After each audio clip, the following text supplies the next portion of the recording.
Our next speaker is Julian Zipparo, and the title of his presentation is Institutional Diversity in Australian Higher Education. Thanks, Julian. Theo and Peanut. Since we brought them home, they fight over everything. They fight over food, toys, attention. Theo's the slightly larger and older one that you can see there. He's also my favourite. And so he gets a little bit more of those things than Peanut does.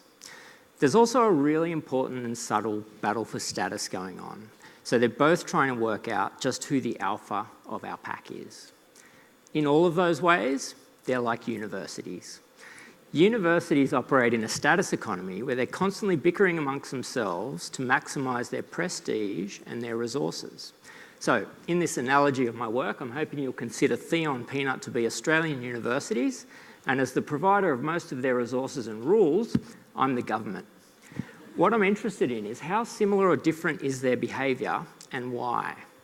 Most previous studies in this field have compared universities by looking at the degree programs that are offered across different institutions. You can then run quantitative comparisons and look for trends. And something that's commonly found, particularly in Australia, is that universities are converging. They're becoming similar. What's more of an open question, though, is why that is. When you look at some of the explanations that are offered up, you can see that they're heavily drawn from the theoretical frameworks that researchers apply. And in most cases, scholars in this field use some variant of what's called institutional theory. Institutional theory is really good at explaining the way that external factors influence organisations to behave in particular ways. So it might look at Theo and say, he does what he does because of the effect I have on him, or the effect that Peanut, as his competition, has on him. Or it might look at Peanut and say, she learnt to sit and shake hands really quickly because she saw that Theo was being rewarded every time he did it. It's called mimetic isomorphism.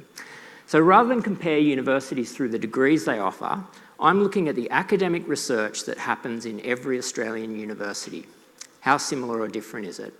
To do that, I've thematically analysed every university's strategic research plans, and in the second stage, to help us try and understand that why question a bit better, I'm building a case study of a particular university, trying to understand why it is that the people within it do the things that they do when it comes to research. So why does this matter? Well, it has fundamental implications for the way that universities get funded for research. Governments of both sides want institutional diversity. They'll argue that pretty much like the bed in that picture, there's only so much funding to go around.